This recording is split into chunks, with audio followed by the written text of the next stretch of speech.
నమస్తే welcome to story board. Corona సమయంలో కేంద్రం ప్రకటించిన ప్యాకేజీపై అన్ని వర్గాలు పెదవి విరుస్తున్నాయి. అప్పు పరిమితి పెంచినట్టే పెంచి దానికి షరతులు పెట్టడంపై రాష్ట్ర ప్రభుత్వాలు కూడా ఆగ్రహంతో ఉన్నాయి. ఆరోగ్య విపత్తు వచ్చినప్పుడు కూడా సంస్కరణల పేరుతో ఆంక్షలేంటని మండిపడుతున్నాయి.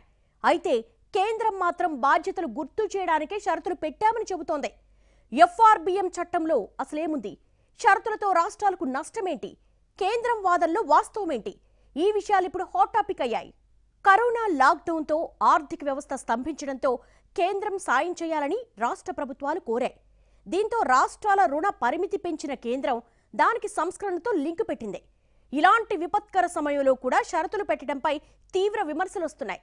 కేంద్రం వైఖరి సమాఖ్య వ్యవస్థకు తూట్లు పొడిచేలా ఉందనే వాదన వినిపిస్తోంది. కానీ రాష్ట్రాల బాధ్యతారాహిత్యాన్ని కట్టడి చేయడానికే కండిషన్స్ పెట్టామంటోంది కేంద్రం.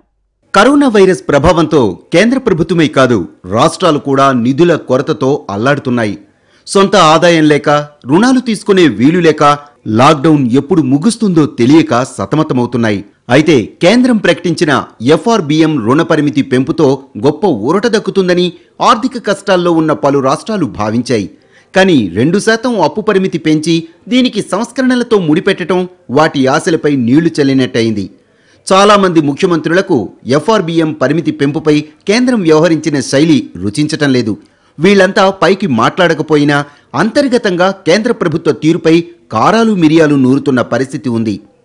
విపత్తులు వచ్చినప్పుడు ఉదారంగా సాయం చేయాలి, కానీ బేరాలాడడానికి ఇది సమయమా అనే ప్రశ్నలు అటు ఆర్థికవేత్తల నుంచి కూడా వస్తోంది.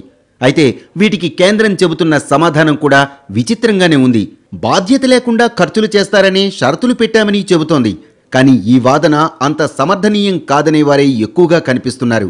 మనం ఇంటి ఖర్చుల కోసం అప్పుడప్పుడు అప్పులు చేసినట్టే రాష్ట్ర ప్రభుత్వాలు కూడా ఆర్థిక అవసరాల మేరకు అప్పులు చేస్తాయి. అయితే దీనికో పరిమితి ఉండాలి. కాబట్టి జీడీపీలో 3% వరకు అప్పులు తీసుకునే వెసులుబాటును ఆర్బీఐ కల్పించింది. ఇప్పుడు కరోనా టైంలో ఆదాయాలు 0 అయ్యాయి కాబట్టి ఆ రుణ పరిమితి 3% నుంచి 5%కి పెంచింది కేంద్రం. The borrowing limit for the states from 3 to 5. From 3 to 3.5, the additional, that 0.5% is unconditional. After that, up to 4.5, that 1% increase will be released in 4 tranches, and each one of those tranches will be linked to reforms which have to be taken with specified, measurable, feasible action. The next one, which is another 0.5, because I would have touched 4.5 with that, the last 0.5 will be given as soon as the milestones are achieved, not in all the 4, but at least in 3 of these conditions. రుణ పరిమితి పెంపుకు 1.25 లక్ష షరతులు పెట్టడమే రాష్ట్ర ప్రభుత్వాలకు మింగుడు పట్టం లేదు. అప్పు చేసేది రాష్ట్రాలు, కట్టాల్సింది కూడా రాష్ట్రాలే. కనీసం వడ్డీ తగ్గింపు కూడా ఏమీ లేదు. పోనీ కేంద్రం ఉదారంగా ఇచ్చేదా అంటే అదీ కాదు. అలాంటప్పుడు రాష్ట్రాలు తీర్చాల్సిన అప్పులపై కేంద్రం పెత్తనమేమిటనే వాదన వినిపిస్తోంది. 2% ఎఫ్ఆర్బిఎం పెంచింది అంటే తెలంగాణ రాష్ట్రానికి 20,000 కోట్లు వస్తాయి. దానిలో వాళ్ళు పెట్టిన కండిషన్స్ వింటే మీరే నవ్వుతారు. అది అప్పు రాష్ట్రం కట్టుకునేదే. వీళ్ళ మెహర్బాని ₹1 నోటు లేదు. దాంట్లో 20,000 కోట్ల పరిమితి పెంచినామంటే ఓన్లీ రుణ పరిమితి పెంచడం. అది మళ్ళీ రాష్ట్రమే కట్టుకోవాలి అప్పు. అందులో కేంద్రం చిల్లి గవ్వ కూడా ఇయ్యదు. దానిలో ఆంక్షలు ఎంత దరిద్రం కొట్ట ఆంక్షలు అంటే, కరెంట్ రిఫార్మ్ తెస్తే ప్రజల నెత్తి మీద మేడ మీద కత్తి పెడితే 2,500 కోట్లు ఇస్తారట. ఇదేనా ఈ ప్యాకేజా? ఇది ఒక ఫెడరల్ వ్యవస్థలో అవలంబించాల్సిన విధానం కాదు. మున్సిపాలిటీలలో ట్యాక్సులు పెంచి ప్రజల మీద భారం వేస్తే ఇంకో 2,500 కోట్లు ఇస్తారట. రిఫార్మ్స్ మున్సిపాలిటీల ఆదాయం వేస్తే ఇది ప్యాకేజ్ అంటారా? ఇది పచ్చి మోసం, దగ, అంకెల గారడి, అంత గ్యాసు. కేంద్ర ప్రభుత్వం తన పరువును తానే తీసుకున్నది.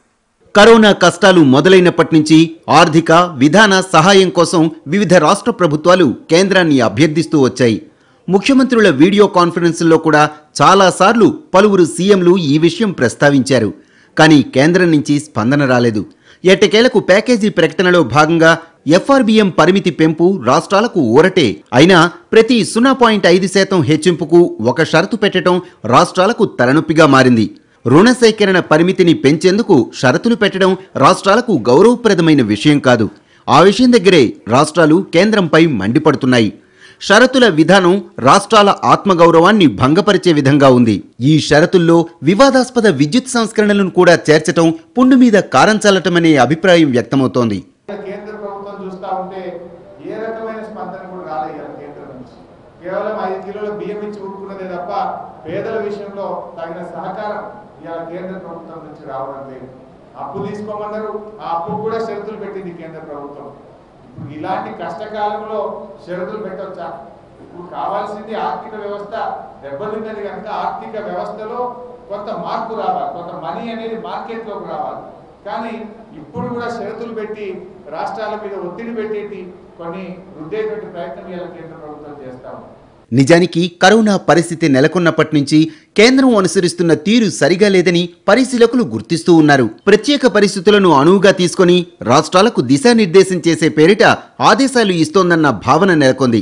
వలస కార్మికుల సమస్యలపై వెంటనే స్పందించకపోవటం, స్పందించిన తరువాత కూడా వారి కోసం ఆర్థిక కేటాయింపులు చేయకుండా రాష్ట్రాలపై భారం వేయటం, రాష్ట్రాలు కోరుతున్న ప్రత్యేక సాయాల విషయమై పెదవి విప్పకపోవటం, 20 లక్షల కోట్ల ప్యాకేజీ పేరిట ప్రత్యక్ష ప్రయోజనం లేని ప్రకటనలు చేయటం, లాక్డౌన్ పరిస్థితిని అనువుగా తీసుకొని వివాదాస్పదమైన విధాన నిర్ణయాలను ప్రకటించే ప్రయత్నం చేయటం ఇవన్నీ కేంద్రంపై సందేహాలను కలిగించేవే.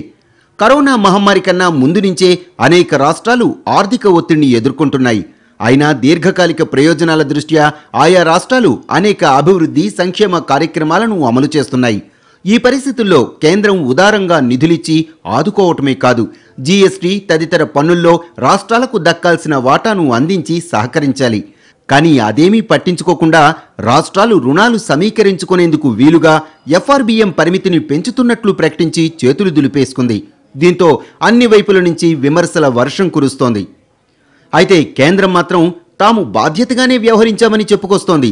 రాష్ట్రాలు గతంలో ఎఫ్ఆర్బిఎం పెంపును దుర్వినియోగం చేశాయని, ఈసారి అలా జరగకూడదనే ముందస్తు జాగ్రత్త పడ్డామని సమర్థించుకుంటోంది. పైగా రాష్ట్ర ప్రభుత్వాలు ప్రజలపై నియంతృత్వ పోకడలు పోతే తప్పులేదు, కానీ తాము రుణానికి షరతులు పెట్టడం తప్ప అని రాజకీయ వాదన చేస్తోంది.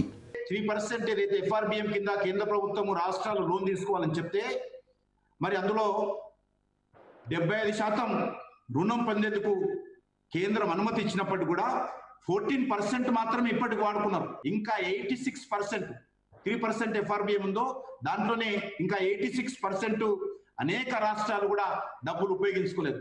అయినప్పటికీ కూడా కొన్ని రాష్ట్రాలు అడిగాయి కాబట్టి దాన్ని 5% పెంచాము, దాన్ని కొన్నిటికి లింకప్ చేశాము. అందులో తప్పలేదు. 1 నేషన్ 1 రేషన్ కార్డు ఆ రాష్ట్రాలలో అమలు చేస్తే వాళ్ళకు 1% పెరుగుతుంది. అసలు చాలా రాష్ట్రాలు ఉన్న ఎఫ్ఆర్బిఎం పరిమితిని సరిగ్గా ఉపయోగించుకోవటం లేదని కొత్త వాదన కూడా చేస్తోంది కేంద్రం. ఆర్బీఐ కల్పించిన వేస్ అండ్ మీన్స్ వెసులుబాటును కూడా ఆర్థిక కష్టాల్లో ఉన్నామని చెప్పుకుంటున్న రాష్ట్రాలు వినియోగించుకోవటం లేదని ఎత్తి చూపిస్తోంది. కేంద్రం రాష్ట్రాలకు పెద్దన్న పాత్ర పోషించాల్సి ఉందని, అందుకే తమ బాధ్యతగా రుణాన్ని జాగ్రత్తగా వినియోగించుకునేలా చేయాలనే ఉద్దేశంతో సంస్కరణలకు లింక్ చేశామని వాదిస్తోంది. రాష్ట్ర ప్రభుత్వాలు 3% వరకు జీడిపిలో, స్టేట్ జీడిపి ఎంత ఉంటుందో దానిలో 3% వరకు అప్పులు చేయడానికి ఒక లిమిట్ ఉంటుంది మామూలుగా అయితే. కానీ ఈసారి ఆ లిమిట్ ని 5% పెంచుతున్నామని కేంద్రం చెప్పింది. కానీ మీరు ఎక్కువగా బారో చేసినప్పుడు ఒక బాధ్యతాయుతంగా చేయాలి. ఎందుకంటే రేపు రాష్ట్ర ప్రభుత్వాలు టోటల్ గా వారి వ్యవస్థ క్షీణిస్తే మరి ఆ రుణభారం, సావరీన్ రెస్పాన్సిబిలిటీ అంతిమంగా కేంద్ర ప్రభుత్వం పైనే ఉంటుంది. ఎఫ్ఆర్బిఎం రుణ పరిమితి పెంచి షరతులు పెట్టి కేంద్రం పెత్తనం చేయాలని చూస్తోందని రాష్ట్రాలు ఆరోపిస్తున్నాయి. అయితే తాము మాత్రం బాధ్యతాయుతంగానే వ్యవహరిస్తున్నామని కేంద్ర ప్రభుత్వం చెప్పుకొస్తోంది. Welcome back. కేంద్ర రాష్ట్ర ప్రభుత్వాల అప్పుల కోసం ఎఫ్ఆర్బిఎం చట్టాన్ని రూపొందించారు. ఇందులో అప్పుల విషయంతో పాటు ద్రవ్య నిర్వహణ బాధ్యతలను కూడా ప్రస్తావించారు. చట్టాన్ని అన్ని రాష్ట్రాల మధ్య ఏకాభిప్రాయంతోనే తీసుకొచ్చినా కేంద్రం పెత్తనమే ఎక్కువగా ఉండడం అప్పుడప్పుడు వివాదాలకు దారితీస్తోంది. ఆర్బీఐ కూడా సహజంగానే కేంద్రం పక్షమే పోషించి రాష్ట్రాలకు వ్యతిరేకంగా పనిచేసిన ఘటనలు కూడా కోకొలలున్నాయి. అంతర్జాతీయ ద్రవ్యనిధి సంస్థ international bank for reconstruction and development మార్గదర్శకాలకు అనుగుణంగా ద్రవ్య బాధ్యత బడ్జెట్ యాజమాన్య చట్టాన్ని రూపొందించింది. అధిక ద్రవ్యలోటు ద్రవ్యోల్బణానికి దారితీసి తద్వారా వినియోగం తగ్గుతుందని ఆర్థిక నిపుణులు అభిప్రాయపడుతున్నారు. దీనివల్ల నిరుద్యోగ సమస్య పెరిగి ప్రజల జీవన ప్రమాణ స్థాయి తగ్గుతుందని చెబుతున్నారు. ఈ తరుణంలో లోటును తగ్గించుకునే చర్యలో భాగంగా 2003లో ఎన్డీఏ ప్రభుత్వం ఎఫ్ఆర్బిఎం చట్టాన్ని ప్రవేశపెట్టింది. ఆ తర్వాత 2004లో యూపీఏ ప్రభుత్వం ఈ చట్టాన్ని ఆమోదించింది. కేంద్రం నుంచి రాష్ట్రాలకు బదిలీ అయ్యే నిధుల విషయంలో రాష్ట్రాలు విధిగా ఎఫ్ఆర్బిఎం చట్టాన్ని ఆమోదించాల్సి ఉంటుంది. కేంద్రానికి కూడా ఎఫ్ఆర్బిఎం చట్టం ఉంది. అదే రీతిలో కొన్ని రాష్ట్ర ప్రభుత్వాలు ముఖ్యంగా కర్ణాటక, కేరళ, తమిళనాడు, పంజాబ్, ఉత్తరప్రదేశ్, మహారాష్ట్ర లోటు నియంత్రణ యంత్రాంగాన్ని ఏర్పాటు చేసుకున్నాయి. సాధారణంగా మన దేశంలో ఎఫ్ఆర్బిఎం చట్టం ప్రభుత్వాలు సంక్షేమ కార్యక్రమాల నుంచి వైదొలగడానికి ఒక సాధనంగా పనిచేస్తూ ఉంటాయి. చట్టం దీర్ఘకాల లక్ష్యాలతో పాటు వాటి సాధనకు ఏడాది లక్ష్యాలను రూపొందించింది. దీని ప్రకారం రాష్ట్రాలు తమ జీడీపీలో 3% మేరకు అప్పులు తెచ్చుకునే వీలుంటుంది. వాస్తవంగా ఎఫ్ఆర్బిఎం చట్టాన్ని రూపొందించిన తరువాత ప్రభుత్వం తన లక్ష్యాల సాధనకు చేసిన ప్రయత్నం సంతృప్తికరంగా ఉంది. ప్రస్తుత కాలంలో జీడీపీ వృద్ధి రేటు, పన్ను జీడీపీ నిష్పత్తిలో మంచి వృద్ధి సాధించడమే కాకుండా ఎఫ్ఆర్బిఎం చట్టం లక్ష్యాల సాధనలో భాగంగా అన్ని విధాలైన లోటులు కూడా తగ్గాయనే చెప్పాలి. ఎఫ్ఆర్బిఎం కాలంలో జీడీపీలో భాగంగా ముఖ్య రంగాలపై చేసే ప్రభుత్వ వ్యయం బాగా తగ్గింది. కేంద్ర ప్రభుత్వం మొత్తం అభివృద్ధి వ్యయం జీడీపీలో 11% నుంచి 7% కన్నా తగ్గింది. ఇటీవల కాలంలో కేంద్ర ప్రభుత్వం విద్య, ఆరోగ్యం లాంటి రంగాలకు వనరుల కేటాయింపు పెంపుదలకు ప్రయత్నించినప్పటికీ అసలు అవసరాల కన్నా ఆ కేటాయింపులు తక్కువగా ఉన్నాయి. ఎఫ్ఆర్బిఎం కాలంలో రాష్ట్ర ప్రభుత్వాల ఆర్థిక సమస్యలు పెరిగాయి. సాంఘిక, ఆర్థిక సేవలకు సంబంధించిన అన్ని రంగాల్లో రాష్ట్ర ప్రభుత్వాల నిధుల పంపిణీ మరీ తగ్గింది. ఈ చట్టం అమల్లో ఉన్న కాలంలో రాష్ట్ర ప్రభుత్వాల మూలధన వ్యయం కేంద్రం నుంచి రాష్ట్రాలకు నిధుల బదిలీలో కూడా తగ్గుదల కనిపించింది. ఒక దేశ లేక రాష్ట్ర జీడీపీకి వ్యవసాయ, పారిశ్రామిక, సేవా రంగాలు ప్రధాన పాత్ర పోషిస్తాయి. ప్రతి రంగానికి సరైన కేటాయింపులు చేసి విధానపరమైన తోడ్పాటు ఇచ్చి ఆ రంగాల్లో వృద్ధి రేటు తగ్గకుండా చూడాల్సిన బాధ్యత ప్రభుత్వాలదే. ఓవైపు ద్రవ్యోల్బణం ఏర్పడకుండా ఉపాధి అవకాశాలు మెరుగుపడేలా వ్యవస్థలోనికి నిధులు సరఫరా చేయాల్సి ఉంటుంది. ఎఫ్ఆర్బిఎం చట్ట ప్రకారం రెవెన్యూ లోటు నిర్మూలించి ద్రవ్యలోటు తగ్గించడానికి కేంద్ర ప్రభుత్వం రుణ సేకరణ ద్వారా ఆర్థిక ప్యాకేజీని ప్రకటించాలి. రుణ నిర్వహణ సక్రమంగా జరిగేలా రాష్ట్రాలు, కేంద్ర ప్రభుత్వం చర్యలు తీసుకోవాలి. తీసుకున్న రుణాన్ని భవిష్యత్తుకు మేలు చేసే రంగాల్లో ఖర్చు చేస్తే వృద్ధి రేటు పెరుగుతుంది. పారదర్శకత, పటిష్టమైన ఆర్థిక నిర్వహణ కోసం 2003లో ఎఫ్ఆర్బిఎం చట్టాన్ని రాష్ట్రాల ఆమోదంతో కేంద్రం తెచ్చింది. ఈ చట్టం ప్రకారం రాష్ట్రాలు ఆర్థిక సంవత్సరంలో ద్రవ్యలోటును పూడ్చుకునేందుకు రాష్ట్రాల జీడీపీలో 3% మించి రుణాలు తీసుకోకూడదు. రాష్ట్రాల సమర్థ ఆర్థిక విధానాలు, ఆర్థిక క్రమశిక్షణ వంటి అంశాలను పరిగణనలోనికి తీసుకుని కేంద్రం ఈ పరిమితిని 3% అదనంగా 0.25% లేదా 0.5 వరకు గరిష్టంగా పెంచేందుకు చట్టం అవకాశం కల్పిస్తుంది.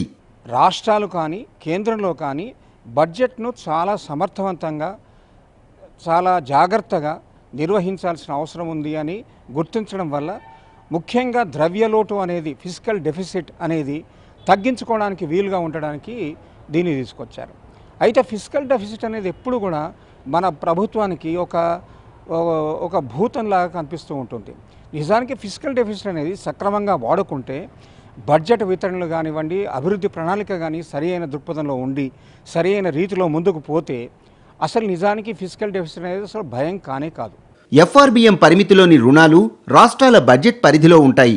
ఆర్బీఐ ద్వారా రాష్ట్ర బాండ్లను వేలం వేసి తక్కువ వడ్డీ, ఎక్కువ కాల పరిమితితో రాష్ట్రాలు ఈ రుణాలను సమకూర్చుకుంటాయి. జాతీయ భద్రత, విపత్తుల సమయంలో ఎఫ్ఆర్బిఎం పరిమితిలో మినహాయింపు ఇచ్చేందుకు చట్టం అవకాశం కల్పిస్తుంది. కరోనా టైంలో కేంద్రం ఇప్పుడు రుణ పరిమితి పెంచింది. సాధారణంగా రాష్ట్ర ప్రభుత్వం 2 రకాలుగా రుణాలను తీసుకుంటుంది. ఒకటి, బడ్జెట్ పరిధిలో ఎఫ్ఆర్బిఎం పరిమితి మేరకు తీసుకునే రుణాలు. ఇవి బాండ్లను విక్రయించి తీసుకునేవి. తక్కువ వడ్డీ, చెల్లింపులకు దీర్ఘకాలిక సమయం ఉండడంతో రాష్ట్రాలకు వెసులుబాటుగా ఉంటుంది. ఇక రెండోది, బడ్జెట్ వెలుపల తీసుకునే రుణాలు. వీటికి అత్యధిక వడ్డీ చెల్లించాలి. తక్కువ సమయంలోనే ఒక్కొక్కసారి అసలు కూడా కట్టాల్సి వస్తుంది. ప్రభుత్వం వివిధ కార్పొరేషన్లను ఏర్పాటు చేసి ప్రత్యేక లక్ష్యంతో ఈ రుణాలు తీసుకుంటుంది. చెల్లింపునకు గ్యారంటీ ఇస్తుంది. తెలంగాణలో ప్రభుత్వం మిషన్ భగీరథ, డబుల్ బెడ్రూమ్ ఇళ్లు, కాళేశ్వరం ప్రాజెక్టులకు రుణాలను ఈ విధానంలో సమకూర్చుకుంది. తెలంగాణ రాష్ట్రాన్ని ఉదాహరణగా తీసుకుంటే 2020-21 ఆర్థిక సంవత్సరానికి రాష్ట్ర జీడీపీ 11 లక్షల కోట్ల కంటే ఎక్కువగానే ఉంది. ఎఫ్ఆర్బిఎం పరిమితి మేరకు 3% రుణాలు అయితే 33,000 కోట్ల వరకు అప్పులు తీసుకునే వీలుంటుంది. ఇప్పుడు పరిమితి 5%కి పెరిగింది కాబట్టి 55,000 కోట్ల వరకు అప్పు చేయవచ్చు. అంటే అదనంగా 20,000 కోట్ల రూపాయల రుణం తీసుకునే వెసులుబాటు వచ్చింది. కానీ ఈ పరిమితి పెంపు పేరుతో షరతులు పెట్టడమే ఇప్పుడు వివాదాస్పదంగా మారింది. కరోనా కారణంగా కనీవినీ ఎరుగని రీతిలో ఆర్థిక సంక్షోభం ఏర్పడింది. రాష్ట్రాల ఆదాయాలు పూర్తిగా పడిపోయాయి. ఈ సమయంలో రాష్ట్రాలకు అండగా నిలవాల్సిన కేంద్ర ప్రభుత్వం మాత్రం తలాతోకాలేని నిర్ణయాలతో మరింత సంక్షోభాన్ని సృష్టిస్తోందనే వాదన ఉంది. గతంలో 1991, 1997, 2008లో దేశం ఆర్థిక సంక్షోభాలు ఎదుర్కొన్నప్పుడు తీసుకున్నపాటి రక్షణ చర్యలు కూడా ప్రస్తుత మోడీ సర్కారు తీసుకోవటం లేదనే విమర్శలున్నాయి. 20 లక్షల కోట్ల ఆర్థిక ప్యాకేజీ ఇస్తున్నామని ఆర్భాటంగా ప్రకటించినా అందులో ప్రజలను, రాష్ట్రాలను నేరుగా ఆదుకునే చర్యలేవీ లేవు. అప్పులు తీసుకోండి, తిప్పలు పడండి అన్నట్టుగానే కేంద్రం ప్యాకేజీ ఉంది. ఉపాధి లేక ప్రజలు అసలే కష్టాల్లో ఉన్న సమయంలో వారిపై మరిన్ని పన్నులు వేయటం, అప్పుడే ఎఫ్ఆర్బిఎం పెంచుతామని కండిషన్ పెట్టడం తలతిక్క చర్యనని ఆర్థికవేత్తలు మండిపడుతున్నారు. ఆర్థిక రంగాన్ని గాడిన పెట్టడానికి క్వాంటిటేటివ్ ఈజింగ్ మనీ విధానాన్ని అమలుపరచాలని, హెలికాప్టర్ మనీ అస్త్రాన్ని ప్రయోగించాలని తెలంగాణ సీఎం కేసీఆర్ లాంటి వాళ్లు సూచించారు. ఆర్బీఐ మాజీ గవర్నర్లు రఘురాం రాజన్, దువ్వూరి సుబ్బారావు, ఆర్థికవేత్త అమర్త్య సేన్ లాంటి వారు ఇవే సూచనలు చేశారు. కానీ కేంద్రం మాత్రం ఆ దిశగా ఎలాంటి చర్యలు తీసుకోలేదు. Welcome back. ఎఫ్ఆర్బిఎం పరిమితిని పెంచిన కేంద్రం దానికి షరతులు పెట్టింది. ఇదంతా ఆర్థిక సంస్కరణలో భాగమని చెబుతోంది. అయితే ఈ షరతులతో తమకు నష్టం జరుగుతోందని రాష్ట్రాలు వాదిస్తున్నాయి. కేంద్రం విధించిన షరతులతో తెలుగు రాష్ట్రాలకు లాభం కంటే నష్టమే ఎక్కువగా జరుగుతోందని నిపుణులు చెబుతున్నారు. రాష్ట్రాల అప్పుల పరిధిని పెంచుతూనే అలవికాని షరతులను కేంద్రం విధించింది. ఆర్థిక ఉద్దీపన చర్యలపై మాటమాత్రంగానైనా ఆలోచించని కేంద్ర సర్కార్ తూతూ మంత్రంగా రుణ పరిమితి పెంపుపై విచిత్ర నిర్ణయాలను ప్రకటించింది. ఏ రాష్ట్రమైనా తాను చేసిన రుణాలను తానే తీర్చాల్సి ఉంటుంది. రుణాలిచ్చే ఆర్థిక సంస్థలు, బ్యాంకులు ఆయా రాష్ట్ర ఆర్థిక పరపతి, వృద్ధి రేటు, జీడీపీలను ప్రాతిపదికగా తీసుకుంటాయి. ఇటువంటి రుణాల సేకరణలోనూ కేంద్ర ప్రభుత్వం షరతులతో కూడిన ఆంక్షలతో పరిమితులను విధించడం సరికాదనే అభిప్రాయం వ్యక్తమవుతోంది. తెలంగాణకు 3.5% ఎఫ్ఆర్బిఎం పరిధితో 33,000 కోట్ల రుణం సేకరించే వీలుండగా ఇప్పటికే 6,000 కోట్లను సమీకరించుకుంది. కొత్తగా కేంద్రం అనుమతించిన 2%తో 20,000 కోట్ల రుణ సేకరణకు షరతులు అనితర సాధ్యంగా మారాయి. కేంద్రం షరతులు ప్రజలకు ఇబ్బందికరంగా, పన్నుల భారం మోపేలా ఉండడంతో పాటు రాష్ట్రాల అధికారాలను కేంద్రానికి బదలాయించేలా ఉన్నాయనే ఆందోళన వ్యక్తమవుతోంది. ఫెడరల్ స్ఫూర్తికి ఈ చర్య విఘాతంగా ఉందని ఆర్థిక నిపుణులు అభిప్రాయపడుతున్నారు. పలు రాష్ట్రాలు కేంద్ర ప్రభుత్వం పెంచిన ఎఫ్ఆర్బిఎంను తిరస్కరించే అవకాశాలు స్పష్టంగా కనిపిస్తున్నాయి. తెలంగాణ రాష్ట్రం ఆర్థిక వృద్ధి పథంలో ముందంజలో ఉన్నప్పటికీ కరోనా ప్రభావంతో నష్టానికి గురయింది. 53 రోజులకు పైగా కఠిన నిబంధనలు, లాక్డౌన్ అమలుతో ఆర్థిక వ్యవస్థ చిన్నాభిన్నమైంది.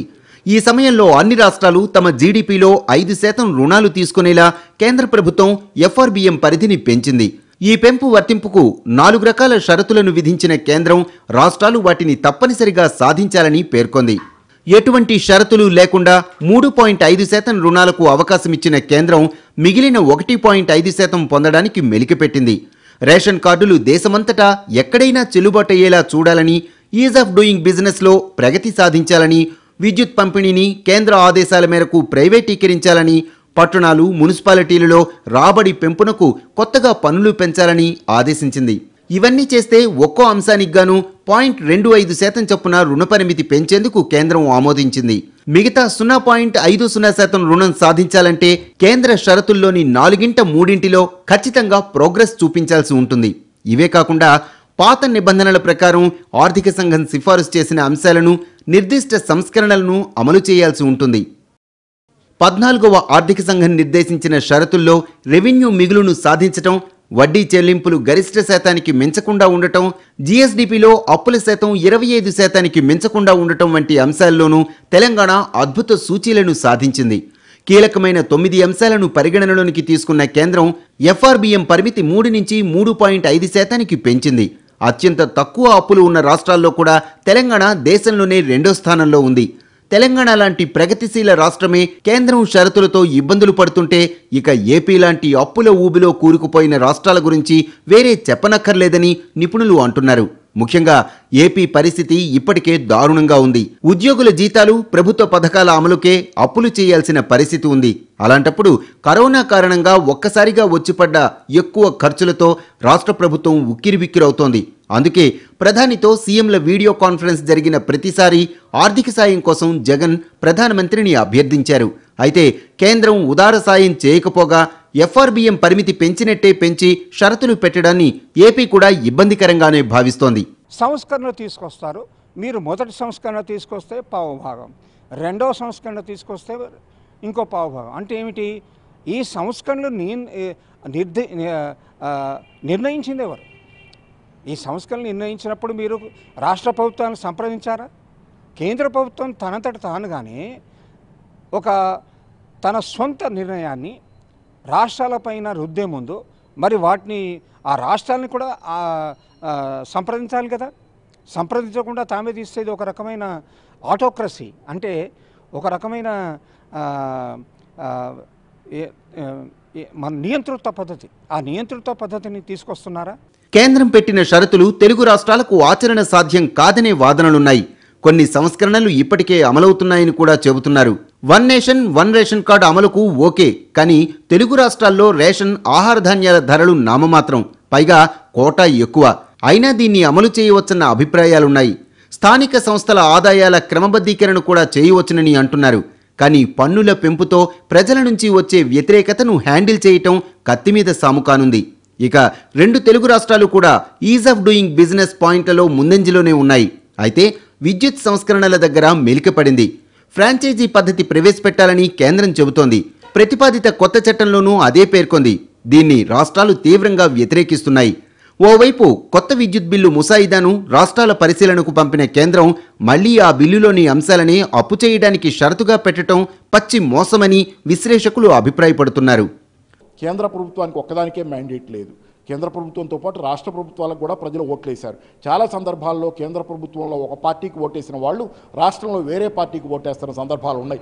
అంటే ఏంటంటే వాళ్ళు రాష్ట్రంలో వేరే రకమైనటువంటి ప్రభుత్వాన్ని కోరుకుంటున్నారు. కాబట్టి అట్లాంటి సందర్భాల్లో ఏంటంటే రాష్ట్ర ప్రభుత్వాలకి ఛాయిస్ లేకుండా, రాష్ట్ర ప్రభుత్వాలకు ఎంపిక లేకుండా ఈ చెప్పిన పథకాలని ఈ చెప్పిన తీరులో పరిపాలించే అవకాశం లేకుండా పోయేటట్లయితే ప్రజల అభీష్టం దెబ్బతింటుంది. అక్కడ ప్రజలు ఎందుకు ఓటేశారో అది దెబ్బతింటుంది.